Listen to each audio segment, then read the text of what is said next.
Oh my God, that's how we start the show. Anyway. No one told me we were live. All right, welcome to our nightly fantasy sports show we call The Sweat alongside Jessie, Coffield. I'm Emerson, Lotzia. I'm good. I'm feeling healthy. Cat got your tongue? Spooky. Yeah. Wait for Wednesday. We've got NHL Tears of Joy, NBA Price Check, but kicking off the show is our three-headed NFL panel consisting of DK Live's Reed Fowler and Jeff Ulrich, as well as the fantasy girl herself, Rosalie Michaels. All right, starting with NFL spin move here. Hugh Jackson is fired in Cleveland. Offensive coordinator Todd Haley is being shipped off as well. Now, whoever takes over has to face the Chiefs this weekend. What chances are we giving the Browns against KC at home, Reed? Absolutely none. I mean, you would think that there may be a narrative here that these guys play for something more or play for now that there is no more dissension in that locker room with Hugh Jackson, Todd Haley arguing, bickering, and all of that said, look, Kansas City is too good. Andy Reid is too good. He's been in the league for too long. He's going to get these guys ready. They're not going to be complacent. We've talked about Patrick Mahomes having an MVP candidate-like season, throwing for 400 yards again, for 4 touchdowns and 300 yards again for the up-team time this season. No way. These guys aren't in a letdown spot. They had one of the highest implied team totals on the slate, so no way. All right, Jeff, I'm just going to ask you here. I mean, how bad does Kansas City beat Cleveland on Sunday? I don't think they beat them as bad as people think they do. Normally, you look at a team in turmoil, and the coach gets fired, and it's like, wow, a bit of a letdown. This team sucks. The Browns are actually pretty good. Like, they have talented players. It's just that their coaches seem to be making so many stupid mistakes. I feel like this event is really going to free up some of the players. And I'm not saying they're going to beat the Kansas City Chiefs, so let's just be clear about that. I do think that they put up a better fight than people give them credit for. I like the fact they got rid of both Hugh Jackson and Todd Haley. I think there's just way too many personalities in there, and just quite frankly, not really enough successful coaches. So I'm looking for a pretty competitive game here. I think the fact it's in Cleveland is a big thing. The Cleveland fans are going to be pumped up. Hugh Jackson's gone. So I think it's going to be a closer game than people think. Rosalie, how you feel about this? Hugh Jackson's gone. Todd Haley's gone. Are we giving the Browns a chance here? They're going to be a little fired up. New face at the helm? Well, obviously we didn't give them a chance before. We're certainly not going to do it now. Yeah, you can be fired up, but definitely not fired enough to beat the Chiefs. I mean, let's be real. That's a lot of points the Chiefs score, and there's no way that the Browns are going to be able to keep up with that. Interestingly enough, there's an interesting little fact here that Jackson getting fired after this loss to the Steelers marks the 6th straight time that the Browns have canned their coach after the second game of the season to the Steelers. So whoever takes over this position, he might not want to answer his or her phone. Could be a female coach. You never know. After that second game of the season to the Steelers. Just a little tip from me to you, whoever takes over. Mayfield was not a huge fan of Hugh Jackson to begin with. So clearing out these top 2 men on the offense, it thrusts him into a very precarious situation. Now, obviously, one of the big names that people are talking about is that Oklahoma head football coach Lincoln Riley. So I'm looking at him, but he says he doesn't want to come. But so did Saban right before he went to Miami, right? So I think it's going to, like Jeff said, it's going to be a little bit closer. The Cleveland defense is actually pretty good. They've got 22 takeaways this season, and Williams is the responsible for that. So, and the new offensive coordinator should be a little bit interesting, Freddie Kitchens. I'm interested to see what they do. So do we give them a shot against the Chiefs? No, but I'm excited for the Browns and where they go from here. Well, speaking of people losing their starting jobs, Jameis Winston was benched on Sunday after throwing 4 picks, and with Ryan Fitzpatrick taking over and nearly leading the Bucs to a comeback over the Bengals, Dirk Cutter has named Fitzpatrick the starter for Sunday at Carolina. Wow, here we are again. Yeah, so how much fantasy faith do you have in Fitzmagic, Rosalie? Well, here's the problem with Fitzpatrick, right? He's got such a huge upside that he's tempting to play on a weekly basis. But we've seen that there's always this risk that he could be benched at any time. They've got Jameis there, and so we've saw it. Cutter has proven that he's not afraid of pulling the plug on anyone. Winston got pulled after his 4th interception this week, but Fitz was pulled after 1 interception in week 4. For me, he's too risky at 5,500 when you've got Rivers at 5,600 versus Seattle. So he's interesting and he's fun to watch, but from a fantasy perspective, there's just too much risk there for me. Yeah, Reed, so obviously he came in, but the last time he had been playing was week 4. So how do you feel? Are you willing to take a risk on him with all that potential upside? I think so. I mean, I think if we thought that Jameis Winston in season long or just in DFS are in prime spots, what's really the difference between Jameis and Fitzpatrick, especially this season? Look, 4 less attempts than Jameis, and he's done better. He's got 13 touchdowns and 5 interceptions over his times that he started, which is only 1 more than what Jameis threw yesterday. So when you're looking at someone like Fitzpatrick, who can stretch the field, who just runs that offense better than Winston does, he's got a better pass completion percentage, more touchdowns, less interceptions, and he's played he's thrown for 4 less attempts. And so this guy is more efficient. He just runs that offense better. Deshaun Jackson, for whatever reason, said, hey, look, I want to get traded. And all of a sudden, potentially, the owner and the GMs are saying, this guy's going to stay. He's a huge part of our team. Rosalie is right. He could get pulled after he throws a 3 interception. So this carousel at quarterback in Tampa Bay is tough. But 2 things. 1, yes, he's fantasy viable just because he's better than Winston right now. And Winston might be a buy low candidate in season long because this guy was deemed before he got benched for the last 2 weeks as a potential league winner. Yeah, absolutely. I mean, who's to say that in 2 weeks? Who's to say that in 2 weeks Jameis doesn't get the starting job again when Fitzpatrick throws 4 interceptions one game? He's going to be on the street. Here we go. Here we go. Hot take city. Go ahead, Jeff. Jeff, I'm guessing you're not in on the Fitzmagic train. I will say this. Yeah, I will just say this, and we'll move on because the only way Jameis Winston gets back in is if Dirk Koetter gets fired. They've moved on. I mean, why would you start Ryan Fitzpatrick? It's not like he's 36. He's not your long-term starter. They don't need to see more Ryan Fitzpatrick. It's because they don't believe in Jameis Winston, and for good reason. He turns the ball over too much. He's a bad person, quite frankly, as we found out off the field. So I don't have any faith in Jameis Winston. I wouldn't trade for him. I wouldn't touch him in season long. Not that I'm big into season long, but I don't think you'll see Winston unless they fire Dirk Koetter. Hey, Jeff, he's 35, okay? I think he's 36. We'll 35. He's going to be getting Jeff's going to be getting a phone call from Fitzpatrick. You got a better beard than me, that's for sure. Yeah, for sure. I can agree. Todd Gurley stunned the fantasy and gambling worlds by not scoring on a late touchdown drive, choosing to give himself up so he could run out the clock. This fantasy football monster still put up 36.5 DK points. At this point, should we just do whatever we can to jam Gurley into our lineups every week here, Jeff? Even at 9,500 this week? 9,500 at New Orleans?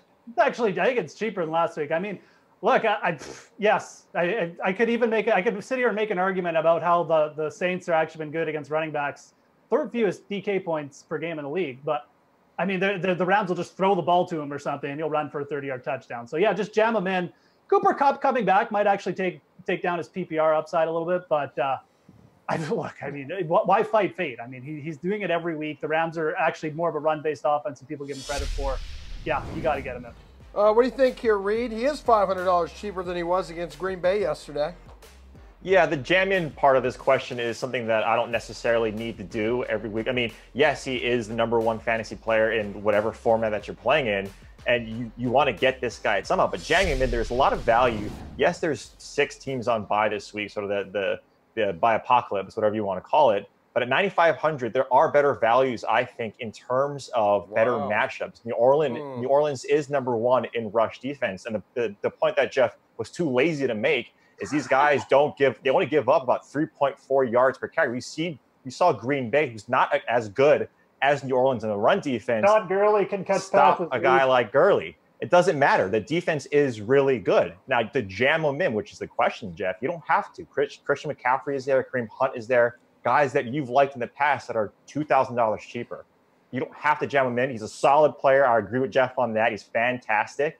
But you don't have to jam him in there. I've done my job already. I got Reed fired up on him. I was gonna say, man, like I haven't seen Reed this triggered in quite some time. But Jeff, did you see how he agreed with you about something at the end? He couldn't fully. Nice. You brought it back, Jeff. It's called being a good person. Full circle. He is. Reed's gearing up for a big vacation here. He just wants 7 o'clock to arrive. Yeah. Rosalie, what do you think? You feel like you gotta jam Todd Gurley into your lineup now every week? You know, like the guys said, I don't know if I'm jamming him into my lineup every week, but let's look at it this way. The guy has more touches than anyone in the league, 200 touches. That's incredible. But it's not just that. It's what he does with his touches. He's got 253.1 DK fantasy points on the year. That means he's averaging over 1.25 DK fantasy points per touch. And he's touching the ball 20 to 30 times per week. You know what? They're not going to slow down, even with Cooper Kupp coming back, because Cooper Kupp was there in the beginning. They're not going to slow down on giving him the ball. Why would they? He's matchup proof. So again, I don't know if I'm jamming him in every week, but if you're looking for guaranteed points from somewhere, if you're questioning, I don't know if this person's going to give me the amount of points that I need, in a world of fantasy where there are few, if any, guaranteed points, Todd Gurley, guaranteed points. So, yeah, I love him, but I don't know if I'm jamming him in every week. All right. Well played, all three of you. So you guys down for some NFL hangover coming up? We know you are. But first, you don't have a choice. NBA pick and roll. I love you, Jeff. It's coming up after this. Stop it, Reed. Where's my love? I'm Brendan Glasheen here with your Sportsbook update. DK Live's Adam Levitin joins me to get an early look at some interesting Week 9 lines in the NFL. Let's begin with the Chiefs, -8 at the Browns. With the way Kansas City's rolling, Levy, is 8 too small of a number? Yeah, it's interesting. Browns firing head coach Hugh Jackson, and I actually think that could have a positive effect on the team. I mean, no one was more inept than Hugh Jackson in terms of handling his players, handling the scheme, so that could have a positive effect. And the bottom line is public is going to be all over the Chiefs here. Everyone's going to say, oh, the Browns are one of the worst teams and the Chiefs are one of the best teams. How can they only be favored by 8? They score 40 points a game. They can't be stopped. This is kind of one of those trappy spots that looks almost too good to be true. So we'll see how it goes on Sunday. The Ravens are losing 3 points home versus the Steelers. Baltimore is 2-1 at home, but Pittsburgh has won 3 straight overall. -3, the right number here? Yeah, I think in these AFC North battles between two good teams, we see just laying the field goal as a standard line. If these two teams played on neutral field, it would probably be somewhere close to a pick. So, or maybe the Steelers -1 or -2. Steelers have been playing really well lately. I think their defense has come around in a big way. We saw the Ravens really struggle at Carolina last week. So it's an interesting line. I think the public will be a little bit shaded towards the Steelers, but we'll see. Last one, the Saints are losing a point to the unbeaten Rams. Hard to think the Rams can be underdogs, but hey, New Orleans has one of the few offenses in the NFL that can keep up with them. Make sense to you that this game is basically a pick 'em? Yeah, I think so. I mean, the Saints are really, really good going to Baltimore, winning that game. Then the very next week going to Minnesota and winning that game. I think it shows that the Saints are multidimensional and kind of getting back to where they were last year in terms of playing really good defense and not playing this all-out aerial attack and putting everything on Drew Brees' shoulders. Now that they have really good defense, plus Mark Ingram, plus Alvin Kamara. So, yeah, it's a difficult spot for the Rams to go into, and we'll see if Cooper Kupp can play. But either way, very tough spot for the Rams. I think the line is about right. That's your Sportsbook update with Adam Levitin. Thanks for your help, Levy. Get your head in the game. Get your head in the game. All right, guys, time to hit the hardwood with Adam Mancuda of Phantom Sports and Matt LaMarca of the Action Network, which is available on Androids and iPhones and you know all that jazz. You know that already, though, Matt. Fact. Yeah. All right, NBA pick and roll is the name of the game, gentlemen. We give you 2 players. Pick one and then roll off the other. Hence the name of the game. That's cool. Yeah, we're in rare form today. Yeah, guys, is it a LeBron night? 11.4K as the second highest price forward on the slate. Do you like the King, or would you rather pay down by $1,000 for KD at the Bulls, Adam? Yeah, I'm going to go with LeBron. It's a LeBron night. First of all, I'm really disappointed you didn't come back with those 70s outfits, those little costumes you had on before. Oh, yeah. No, those are real outfits, dude. You had a headband on.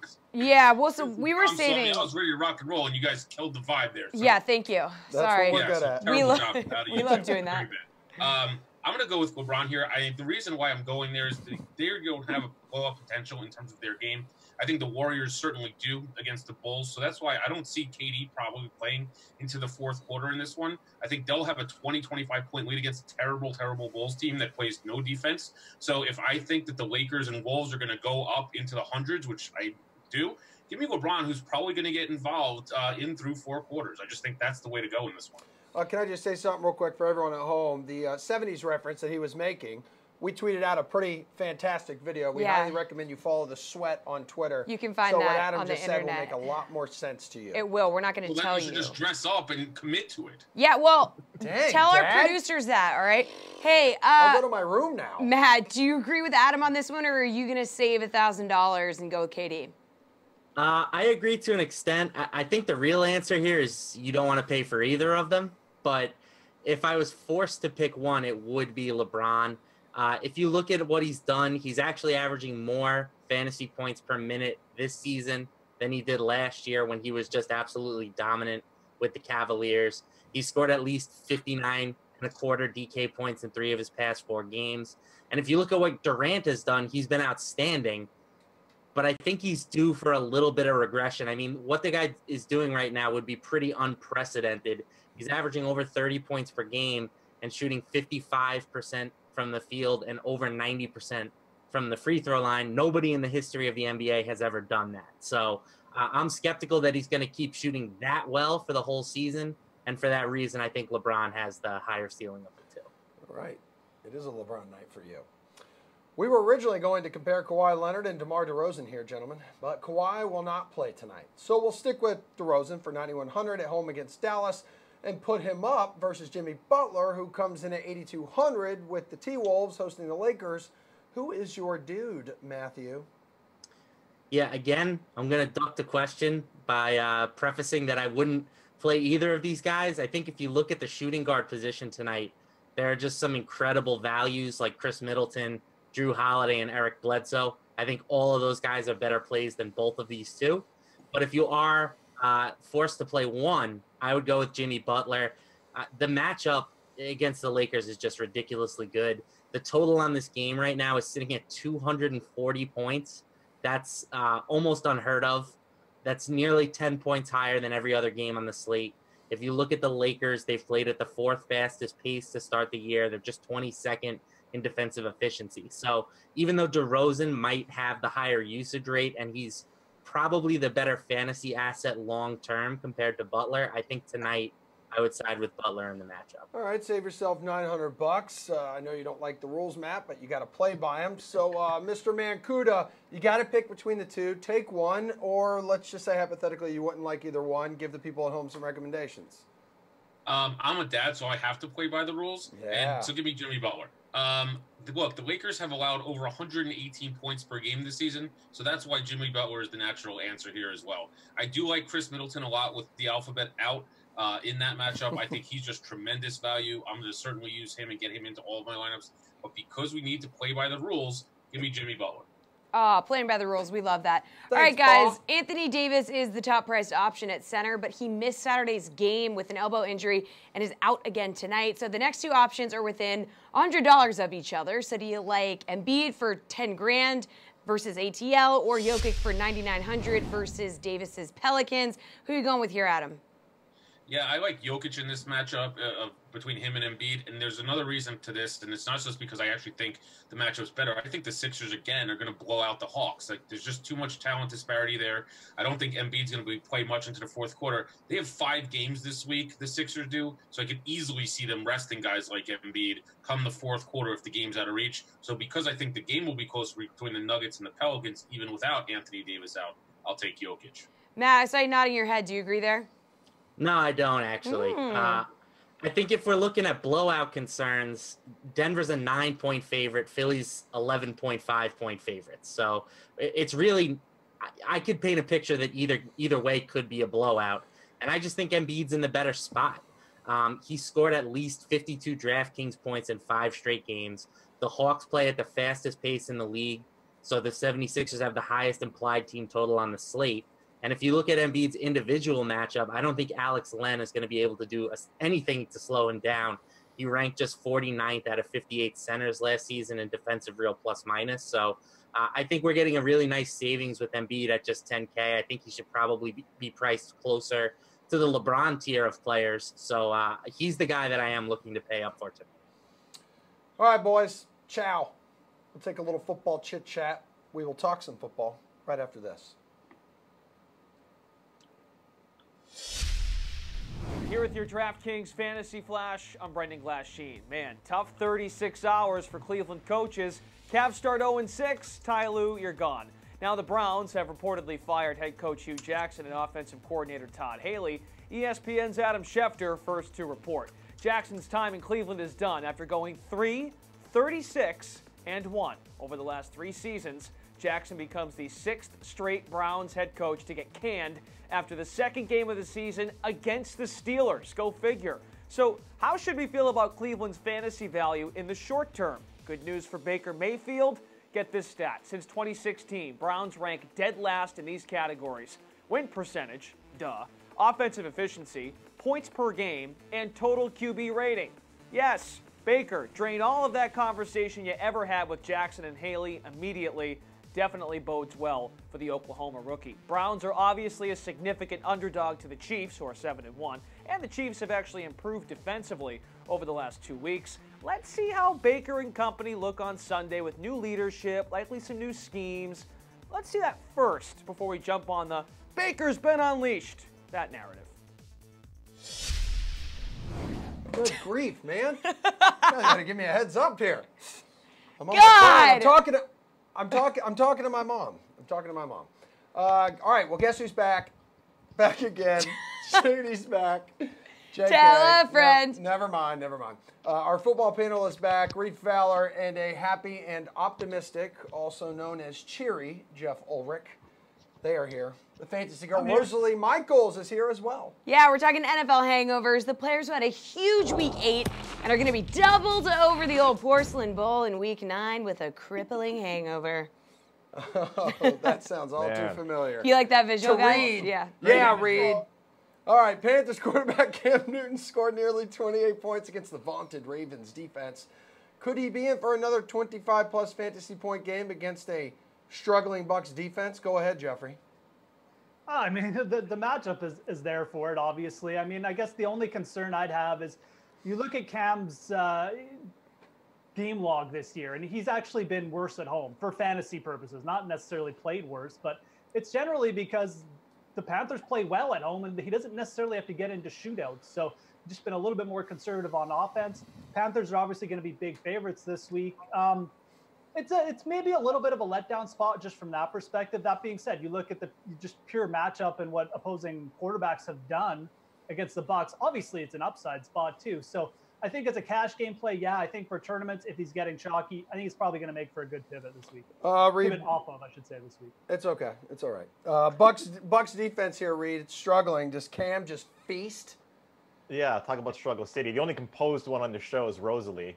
So, I mean, when you look at this matchup, you know, Jeff mentioned it, like Tampa Bay is giving up 28.6 fantasy points, DK fantasy points to opposing quarterbacks, and that's number 1 so far throughout the season. So when you look at, again, this matchup, Cam is scoring now quite a bit. I mean, he's averaging around 23.5, like Jeff was mentioning, a little bit better on the road because they go into these shootouts, and that's really what you're focusing on, right? He hasn't had the best results against the Bucs in his career, where his highest total over the last 2 or 3 years is 15.6. But I think this is a good spot for him. He is throwing the ball more efficiently. He's not turning the ball over as much, and we see that rushing floor that we wish guys like Russell Wilson and these other guys would start using for the upside. We saw him rush 10 times last week or this past Sunday, and that's a really nice floor for him. So I do think he goes over this 25 mark. He's right there, along with that matchup. It's in a prime spot. Rosalie, please convince the people at home that Mr. Cam Newton will be going for 25-plus fantasy points this weekend. Well, here's a clear indicator. The only games that Cam Newton has had with less than 25 points so far this year have all been NFC East teams. I don't know if that has anything to do with it, but that's an interesting little thing because it was Washington and it was Dallas and it was also Philly. So, but if we look at last year versus Tampa Bay, Cam only scored 13.6 and 16.6 DK fantasy points. So that concerns me a little bit, but really not as much as the fact that the Tampa Bay just has that tasty, crappy defense that they do that quarterbacks like to score a lot of fantasy points on. So I like him against Tampa Bay, but I still think he's a little bit too expensive at 6,600. I'd rather take Goff at 6,000 against an equally tasty New Orleans D. Here's a quick question: Mahomes or Cam? Mahomes, always. Always Reed, not that we care Mahomes. what you think, but what do you think? Oh, fade Jeff. Wow. Yeah. Mahomes, All right, okay. Mahomes. Yeah, it's a clean sweep. All Mahomes right. here too. That's 4 for 4. Jesse would probably take Cam. All right, guys, that's very rude of you. Redskins running back Adrian Peterson coming off a 30.6 fantasy point game against the Giants, including a touchdown reception. Oh, yeah, I remember So could he possibly hit the 30 fantasy point threshold again as the Skins host Atlanta, one of the league's worst defenses? What do you think, Reed? 30 points, no. I mean, Adrian Peterson, Jeff's favorite throughout this entire season. Look, he's playing well past what we expected, right? And we thought this guy was sort of on his last legs, and he just wanted a job, but he's performing really well. This is a spot for a pass-catching running back, which Adrian Peterson isn't. We've seen him catch some passes, but not really. But Chris Thompson is dealing with another rib injury. It might be the same that he had before, but he's dealing with another one. So, again, this is a prime spot. I do think he gets close to this mark. He's 22 attempts. He's averaging 20-plus attempts per game, and they're just going to run him out till his legs don't work anymore. So I do think he gets in that 20 to 25 range. But 30 DK fantasy points is a lot. He's not in that range for me, so no. Wow, Jeff, do you care to respond to that he's been your favorite all year? Well, first of all, if you watch this show on Sunday, I actually told people it was an excellent spot last week for Adrian Peterson. And he went off. He wasn't listening. Big shock. It's obviously still a pretty prime spot, it looks like. I will say this.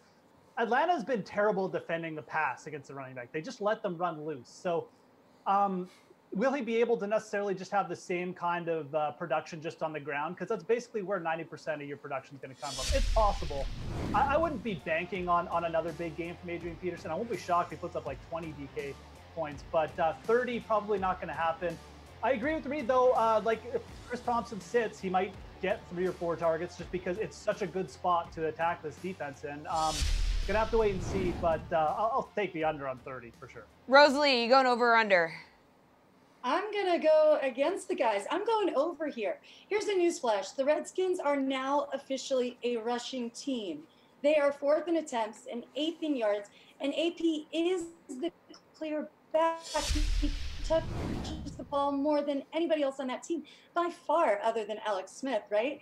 So now let's look at, Atlanta. The fewest fantasy points that they've given up this year is 25.5, and that was to Tampa Bay, who has 0 rushing game.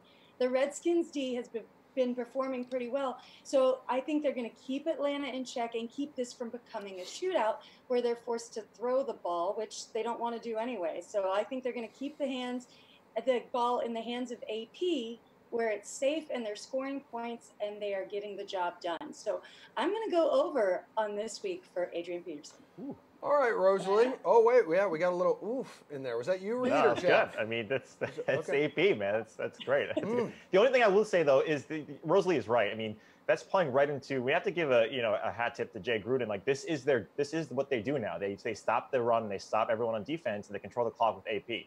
That's the only thing that scares me is that how many attempts do they just run out the clock and just try to make this game a little bit shorter than it has to be? It's a prime spot, so yeah, he could hit it. Oof. Thanks for the props, Jeff. Boom. I mean, Reed. Oh, wow. You guys look so much alike. Yeah, I know. I can see I that. got more hair here than he has. All right, real quick. Go on. Lions wide receiver Marvin Jones Jr. put up more than 33 DK points against Seattle. So are we thinking he'll reach the 20-point mark in Minnesota on Sunday, Rosalie? No, I don't. You know what? The last game versus Minnesota, yeah, you know what? He had 6 for 109 and 2 touchdowns. But other than the Rams and Green Bay, Minnesota's been pretty tight against wide receivers, including only 17.9 DK fantasy points this week to New Orleans, who is a much better offensive team. To me, his usage is just way too sporadic to count on another big game out of Marvin Jones this week. How we feel about Marvin Jones this week, Reed? 20 DK fantasy points. Is he going to deliver? No, I agree with Rosalie here. I mean, if the question was Kenny Golladay, I think he might be the one that would reach this mark. We have to see, too, if Xavier Rhodes, if he's still going to be out. If he's in, I mean, yeah, Marvin Jones torched Xavier Rhodes and his team last year, so it's not out of the realm of possibility. I will say if Golden Tate does get traded, I think teams or Detroit is asking for a 4th round. That might open up, right, some more targets. That has to go somewhere. If he doesn't get traded, then obviously this three-headed monster, I don't think it would be him. I think it would be more so Kenny Golladay as opposed to Marvin Jones. Will Jones deliver, Reed? Or Reed, sorry, Jeff. What is this? Listen. Unbelievable. You guys, you know guys, what I meant. honestly, I don't know what's going on with Emerson, but Jeff, we want your answer now. I know what's going on. The Boston Red Sox won the World Series last night. Oh, my man. Yes. This is not Anyway, NFL this is what hangover. Marvin Jones does. He gets low targets, and every once in a while catches like 5 passes and 2 of them are like 50-yarders for touchdowns. So could he do it? Of course he could, because he does this like 3 or 4 times a year. But if I'm taking the under, if I'm taking over/under, I'm going on under. Minnesota's actually been pretty good at limiting opposing wide receivers, even without Rhodes in the lineup. So if Rhodes comes back, it just gives them a boost.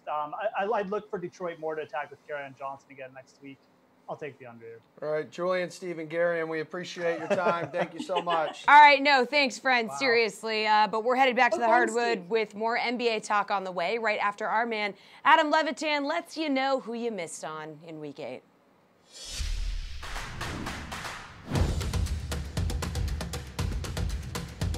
Hey everybody, I'm Brendan Glasheen for DK Live. This is Who'd I Miss On with Adam Levitin. Follow his coverage on DK Live and the DraftKings Playbook.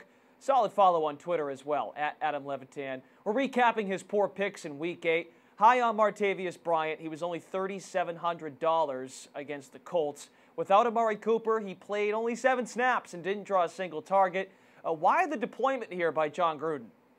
Oh, God. It was certainly a mistake to invest in any John Gruden type of commitment to young players. I mean, we saw Martavius Bryant serve as Amari Cooper's direct backup in the last few weeks, so we expected with Amari Cooper gone for Martavius Bryant to step right into that role. However, something happened during the bye week, and Brandon LaFell had that role, and Brandon LaFell played almost every snap and had a good game with Derek Carr. So I don't hate the play in terms of what would have happened if Martavius would have played.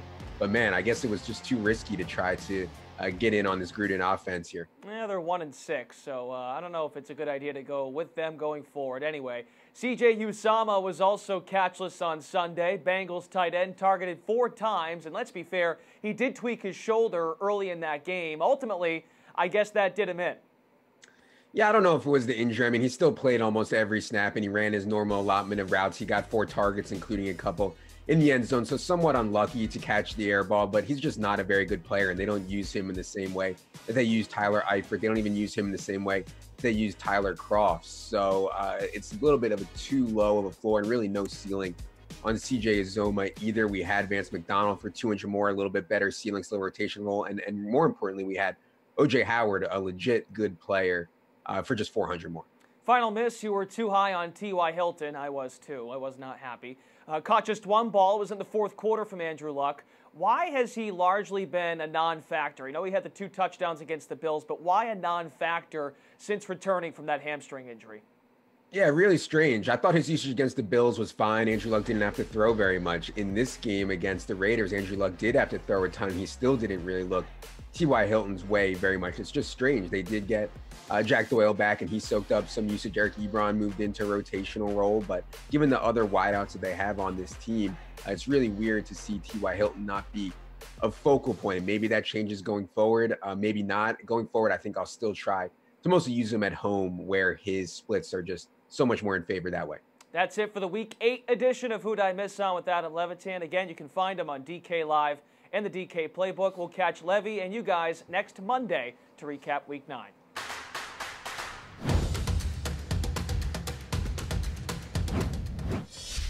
Alrighty, to make sure you don't miss on anybody in hockey, we have now the man, the myth, the living hockey legend, Ben Zwyman of DK Live. Yeah, Ben, Big Ben. No, oh, that's Reed. No. That's Reed. No, we don't want to see Reed. No, cut it. Too much of Reed. Oh, not Reed. There we go. Oh, here we go. What a treat this is. Oh, rocking the Whalers hat. What hey, a dude. treat. All right, let's roll over some NHL Showdown picks with you. First Showdown contest of the night is Calgary at Toronto.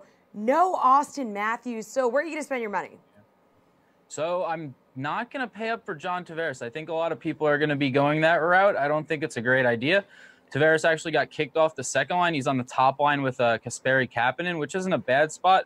But Nazem Kadri is the guy you want to target. 9,300. He got a bump from the third line to the second line. He's going to be playing with Mitch Marner, which is a great spot. Kadri played well in Austin Matthews' absence last season, so he's done this before. I think he'll probably get a better matchup as well. I think the Flames will want to hone in on John Tavares. Kadri still on that first power play as well, so that's the route I'm going for Toronto. Hey, Benjamin, who's the value play in this game? If you're looking for value, the Flames have a lot of great defensemen, and they're all under 6K. Noah Hannafin, Travis Hamonic, and TJ Brody are the three guys you're going to want to target. Mark Giordano obviously is a great option, but way too overpriced, I think. So, yeah, I'm definitely going the Flames defenseman route. If you're feeling crazy, if you think that maybe the Flames can steal this game, Mike Smith isn't a bad option at 6,900 if he's starting for Calgary. He hasn't been great, and the Flames overall haven't been that great, and they're on the road. But, again, you're looking for sort of some contrarian option there. So I think Mike Smith isn't a bad option.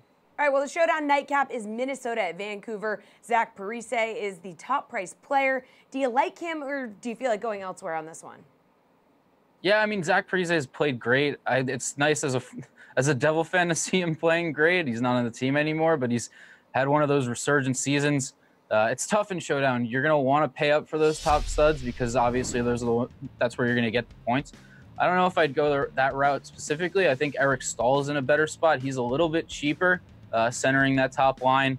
So I'd probably look there. If I'm going the Canucks route, Jacob Markstrom's in a great spot, the goalie for Vancouver. They're playing at home. The Canucks actually aren't as bad as people think. They're not. They're actually off to a decent start this season. Markstrom's got a 9.21 save percentage at home. Again, in showdown, it's weird. The scoring's a lot different. So goalies are guaranteed points. You're going to get points no matter what. Skaters, not so much. So I like at 7,200, you definitely are guaranteed points with Markstrom. You get him at a bit of a value there. So that's sort of where I would go that way. All right, Benny Z. Once again, I bring only the hard-hitting questions. Who's the value play in this one? It's definitely, surprise, surprise, Eric Fair, the veteran on Minnesota. He's actually got a 3-game point streak going right now, which is a little unorthodox. He's really cheap at 4,200, I believe. He's in another showdown scoring pointer. You get points for face-off wins. Eric Fair has 6 face-off wins in each of his past 3 games. So I think he's the way you can go to, fit in some of those top studs like Zach Parise, Eric Stahl, Jason Zucker on the Wild. I'll say this, too. You're really good at answering fan questions, like on social media. So if anybody doesn't want to wait for the show every night at 6 o'clock, hit up Ben on Twitter, man. Yeah, He's good tweet at him. Yeah. Yeah, you are. What's your handle there? Tell the people. You can find me at the Slate Breaker. Pretty much, I'm just fielding questions from Reed Fowler because he doesn't really know what he's talking about. That's so. true. Yeah, if you guys got other questions, that'd be great. Oh, there he is. All right. Well, that's Slate approved right there. We appreciate you, bud. That is. All right. You're free to go. We appreciate you. And we appreciate our basketball dudes who join us next after Pat Mayo dishes the deets on the Packers running game. Aaron Jones played a career high in snaps, over 60%. Did not get the goal line work. That was Jamal Williams. That was Jamal Williams. Everyone was ticked about that. Then Monty put the ball on the ground, so maybe we've seen the last of him, but he only played 12% of the snaps anyway. You willing to buy this? Because everyone in fantasy wants to buy it with Aaron Jones. They do want to buy it. I think he's the most talented back in that backfield. But does that mean anything? No, it probably doesn't. And, Mike McCarthy is probably, much like Doug Peterson, is going to use all of these guys and rotate through. And he doesn't obviously care about somebody's fantasy team. If he thinks Williams can get in from the 1, he's going to give the ball to Williams. And they still love throwing down there. They tried to throw it in. Rodgers, I look back at it this past weekend, 3 of the last 4 years, top 2 in red zone passing attempts. And that was when, Lacey was okay in a small sample size. He was a goal line back that they could have just handed the ball off to. He loves to throw the football inside the red zone. That's not going to change. I don't know, man. I benched Adams yesterday. Really? Yeah, I mean... Devontae Adams? Not Devontae. The back we were talking about. Oh, Aaron Jones. Aaron Jones, sorry. I benched Jones yesterday because there's no consistency in his game. That was nice to see. Now I'll try to flip him, but I think it's going to be the same thing from a week-to-week basis. It's not guaranteed volume. We all want him to be the guy. He's in between the number tackles. He's after the contact, he's one of the best backs in the league. He's been fantastic. I get why everyone likes him, but it's almost like the carry-on situation where you can't project him for something. At least there's unknowns in this offense, except the one constant factor is that, like you mentioned, Rodgers constantly throws the ball in the red zone. So Jones is going to have to score his touchdowns like he did yesterday. Break one from the 29. Yeah. And that's really not something you can bank on. No, it's not. But he'll have a good matchup next week against the Patriots. Like, he's worth owning. Yeah. But just because you own him start. doesn't make him a top 10 guy. That's what I mean. And you can't will him to be that guy. No, it's tough to feel confident about starting him as an RB2. That's what I mean. Like, it was in a situation yesterday where I actually played Howard over him, and I don't feel great about Howard, but I thought game script was going to be in his favor, and that's exactly what it is. We're absolutely correct about that. What's that? Game script? For Jordan Howard? Oh. Yeah, it worked. Yeah, it worked. Yeah, I mean, I don't know who they have next week. Buffalo, perhaps? Yes, in Buffalo. That's another matchup which, he could get leaned on in the fourth quarter. We didn't see it against Tampa Bay, which was puzzling to me. They're up huge in that game. Yeah, they were also up by like 40. So it was like, Yeah. Also bad weather in that game yesterday. You're right. Yep, there's some bad weather. So he had a classic case of the Jordan Howard Trubisky threw him, which was, granted, a pretty terrible screen pass, but right on the ground. Listen, to go back to Jones, like if you own him and you're not starting him and you don't need to, like in my situation, now's a good time, obviously. Hey, he found the end zone. He played 60% of the snaps. What's a realistic return on him, though? You'd probably have to do him and something. This is kind of the week to do it, though, because let's see. If someone in your team is like, you're fighting for the playoffs, 4-4, 3-5, something like that. Mixon's on bye, Max on bye, Barkley's on bye, the Eagles guys are on bye, Yeldon and Hyde are on bye, along with Fournette and David Johnson. Like, there could be desperate owners out there that are willing to pay you too much for Alex Jones. Yeah, Aaron Jones. Don't Alex Jones not allowed on YouTube. Aaron Jones is. Hey there, gang. Adam Mancuda of Phantom Sports and Matt LaMarca of the Action Network are back with us. Yeah, and Adam, a little earlier, we felt like we really, disappointed you when we didn't bring that 70s flavor. Yeah. But you know what? We've got it for you right now, bud. Here we go now. What? You like my moves? Yeah. If you like my shirt, well, thank Jessie for it. Yeah, that's actually my shirt, and it's ruined now. If you didn't know. She legit is like, I don't want that shirt back. It was actually really hard to get him out of it. So it was hard to get me in it. So now, if you guys want to cry, tears of joy time. let's do it here, Adam. That video would be in Tier 1, but we're going to pick a player here from Tier 3. Who is your guy, Adam? Yeah, I really like Chris Middleton here as the guy in this spot. I think with the Greek Freak out tonight, he's the guy that's, I think, going to pick up the slack. Battle of undefeated teams in the NBA, which is shocking. I also think that with Middleton right now, the Bucks have won by an average of 19 points after their first game of the season. So to me, he's going to have a huge opportunity as the primary scorer tonight in what should be a close game to really get a handful of touches that he probably wouldn't get with Giannis out tonight. So that's my guy in this tier. Matt, what do you think here? Tier 3, I'm looking at these guys, Lowry, Jordan, Levine. I mean, it looks like Towns, I know you said earlier, because you liked, if you had to pick between, Jimmy Butler, you liked his matchup with the Lakers. Who are you going with in Tier 3? You're shaking your head no. Come on. No Towns. Can't do Towns right now, unfortunately, especially since it looks like Andrew Wiggins is going to play. Okay. I have to agree with Adam. It's Chris Middleton for me. He might be my favorite play on the whole slate, to be honest. If you look at the 64 minutes he's played this season with Giannis off the floor, he's averaged a usage rate of over 37% and has averaged 1.64 fantasy points per minute. So that's a small sample size, but he's still averaged over 1.1 DK points per minute last season with Giannis off the floor, and so the largest usage bump on the team. So I think, given that he's probably going to play over 35 minutes today, like it's just too good of a spot not to use Middleton. He's, one of my favorite guys on the slate and definitely my favorite guy in this team. All right, what about Tier 4 for you, Matt? Well, first off, Mancuda. Welcome, Let's go. I told you. Welcome. I was bringing it back. Welcome I got to my the Barkley program. jersey on. I got the AI arm sleeve. I got the old man headband. Hey, it's Halloween. This is my last show before Halloween, so got to represent. Adam, you need to wear that outfit every single time we talk about basketball. Yeah, no problem. I'll switch jerseys every time. Next time is Bobby Hurley. Yeah, that's what we need. The bar's been set. We expect more out of you. Yeah. All right. In the meantime, I might be able to tier bring 4. something next week or next show. Okay. First off, I want to play Adam in tier 4 now, but since he's not listed, it really comes down to Nikola Mirotic versus Jimmy Butler for me.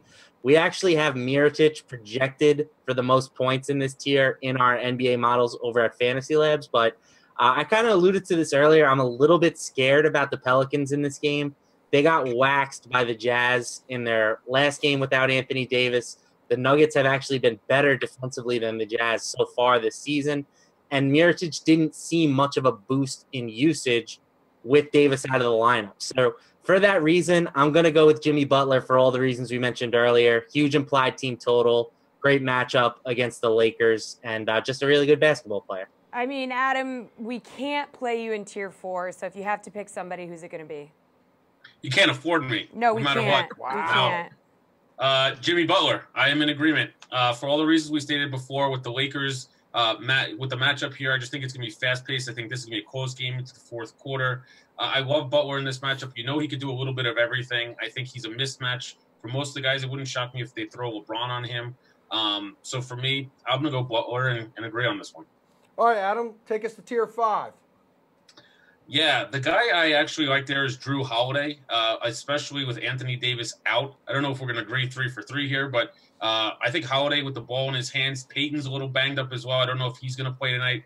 I'm sure we could find that out, but I'm going to go with Holiday. He's going to have the ball in his hands. He's scoring. He's passing the ball. A lot more opportunity to hold the ball and distribute with Davis out of the lineup. So fast-paced game, Pelicans, I like it. Give me Holiday. Maddie, who's your guy in the 5? Yeah, I hate to agree on 3 straight picks, but you are. You are, I am. aren't you? Yeah. Drew Holiday's my guy. I mean, I've been advocating buying low on Drew Holiday basically all season. I think he's just too cheap. His fantasy production hasn't exactly been great to start the year, but he shot just 40% from the field and 13.6% from three-point range. So he's definitely going to see some increases in those as the season progresses. He's seen the largest usage bump on the team with Davis and DeMarcus Cousins off the floor last season, who obviously is no longer there, and averaged over 1.2 DraftKings points per minute. So I think that this is a great spot to buy low on Holiday. And guys like this are a big part of the reason why I was so down on the high-priced guys like LeBron and Kevin Durant earlier, because I think you can just load up your lineup with these mid-priced guys like Drew Holiday, Chris Middleton, and Eric Bledsoe, who we didn't mention. But I think you're going to get really nice production from that whole tier of guys. All right, well, before we let you guys leave, how about your slate-approved pick? Who is your lock for the night, Matt? I'm going to go Chris Middleton. I mentioned the numbers without him before. He's my guy tonight. I think that whenever Giannis is out, you want to play him. All right, Adam, who are you going with? Ooh. 4 for 4. Chris Middleton's my guy, 6,900. I think he cheated again, stole my homework, got all my answers. Wanted to look smart on the show here. So kudos to you. But again, I think that it's going to be... My name is Matt, damn it. How many segments have we done together? You can't learn my name. We're all getting names wrong this segment. Matt, I know your name. I know your name. You told me... Whatever. Yeah. All right, we're good. But yeah, give me Mr. Middleton.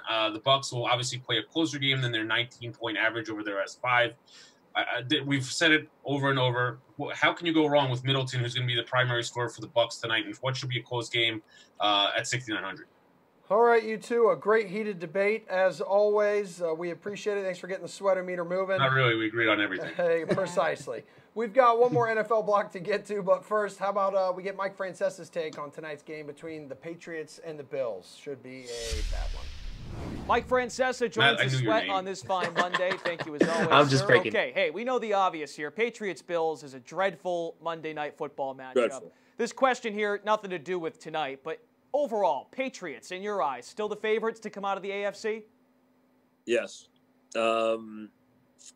They have to keep key guys healthy. They have to have Gronk if they're going to win in the playoffs. They have to have, of course, they have to have Brady, but they have to have Edelman. They're so well coached. And it's not just Brady's smarts and vision. It's not just Belichick. It's an offensive line coach like Dante Scarnecchia. It's so many different ways they can go about things, and they'll put up a lot of points against Buffalo.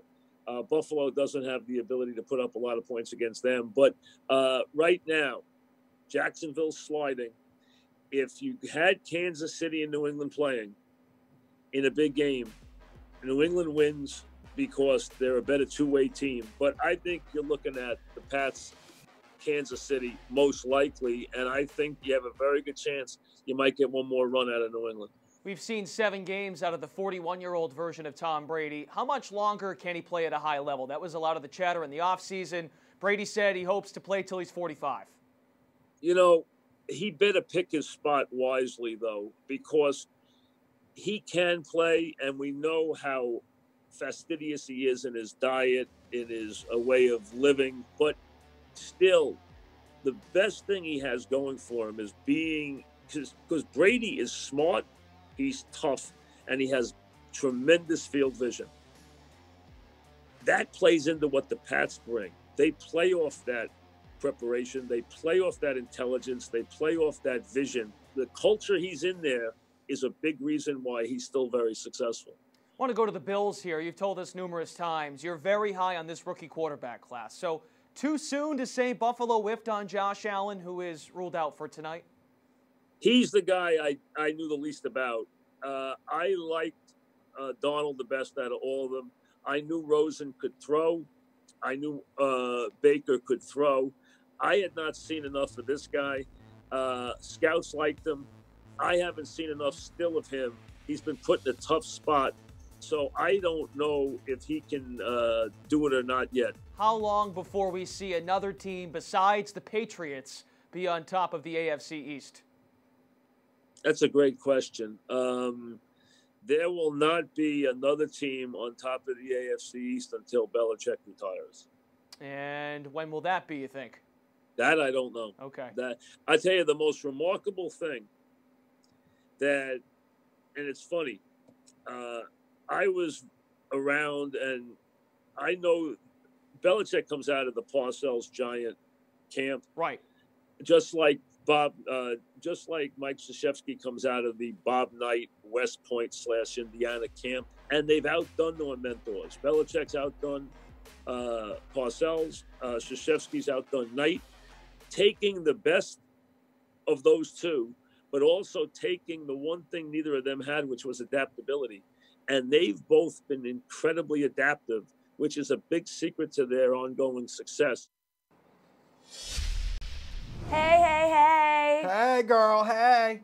That's still my Francesa, but hey, here we are. Here we are, NFL in the house.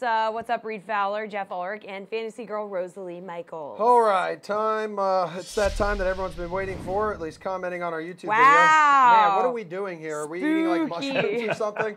Yeah. All right, yeah, we are. I like this Halloween episode. This is scary stuff. I know. Just you wait for Wednesday. This is all completely planned, Jeff. We are just trying out some things for this show that will be used for the Halloween show. So we're glad you think it's spooky, and thank you for noticing. All right. There, Jessie. Time for us to get. There, I like it. All right, Reed, please be quiet. Time for us to get all of your Monday Night Showdown picks. Couple updates though, real quick. Josh Gordon's going to be disciplined. He's in timeout. He's in timeout, yes. The equivalent of timeout in kindergarten. Going to miss for tardiness. A quarter tonight because of tardiness, showing up late to meetings and late before the team took off to Buffalo yesterday. Dante Hightower is out.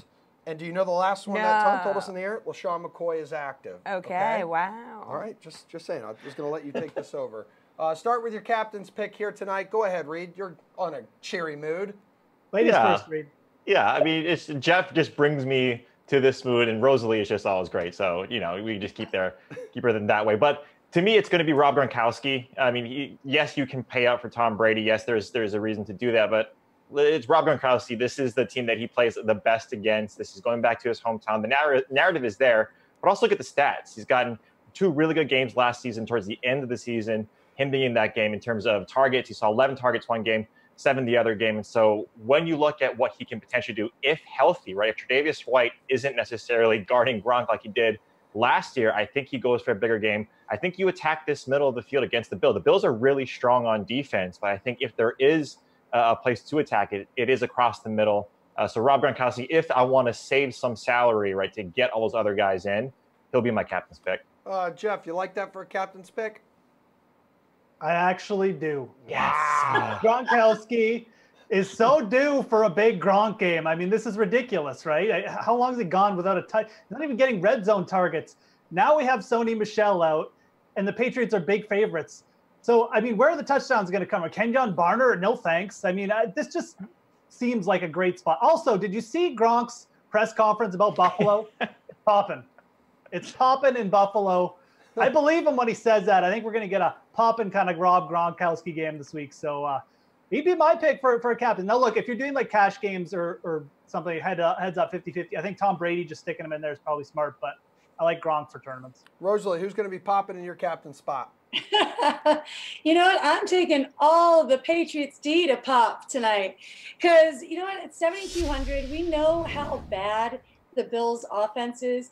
They're not going to run up a bunch of points on the Patriots. They've already turned the ball over 16 times this year. And the Patriots' defense is forcing some turnovers, even scored last week, which was really, it's my boy Kyle Van Noy scored last week. I can easily see like 15 to 20 fantasy points out of this defense tonight. And then I'd still have enough money to buy White and Brady and put them in my lineup too. So I like the Pats D as my captain this week. All right, well, Rosalie, now that we paid up for the captains, where can you find some value on tonight's slate? I'm going back to the Patriots here.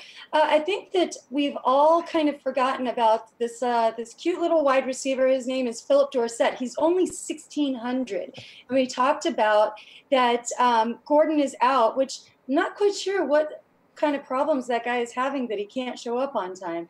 But I think people have really forgotten about Philip Dorsett. He's $1,600.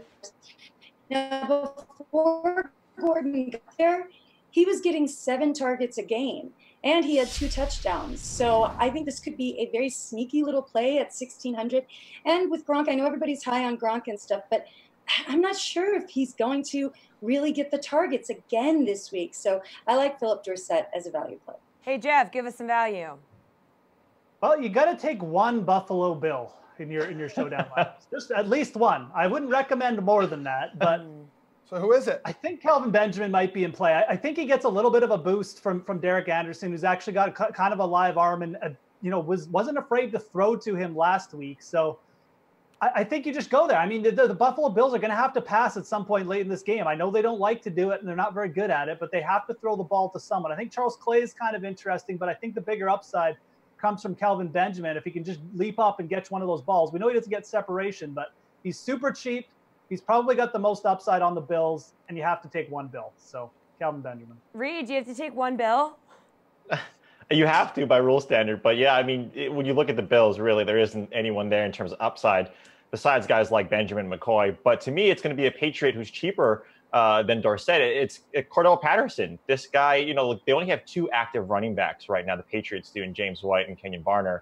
And Jeff's right. Kenyon Barner could get that Jonas Gray game where he has 50 and there Jeff goes out of the shot, in terms of what they can do. But Cordell Patterson is a guy that we've seen get rushing attempts. We've seen him get yards, and now I'm totally lost my train of thought because there's a dog. Dog! There we go. Dog! I'll just leave it at that. Cordell Patterson, value play. All right, thank you. You know who his favorite value play is? What's the dog's Ken name? Barker. His favorite play is Kenjon Barker. Is this the same dog that was eating your Cheerios, Jeff? Listen, we have 45 seconds. Give me your contrarian strategy you can utilize tonight. I can't even think right now. Jeff, real quick. My contrarian strategy, play the Patriots you don't think people are going to play. Don't play more Bills. That's not a good idea. That's not a contrarian strategy. That's not smart. So play the Patriots who might be a little bit off the radar. Cordell Patterson. Play Cordell Patterson. Make it quick, Rosalie. Make it quick. I have to play a Bill, so I'm going Charles Clay, $2,400, 5 targets in each of the last 2 games. Patriots give up a lot of fantasy points to tight ends. Reed, quickly. Dog! Bye, Jeff. I'll play all the Patriots you can. All right, let's just end the show on that shot. Let's end the show on that shot. Love you, dog. Everyone have a good night. Good night. Jeff, I've never loved you more than I do right now. I love that dog. Have a great night, everybody. All right, guys.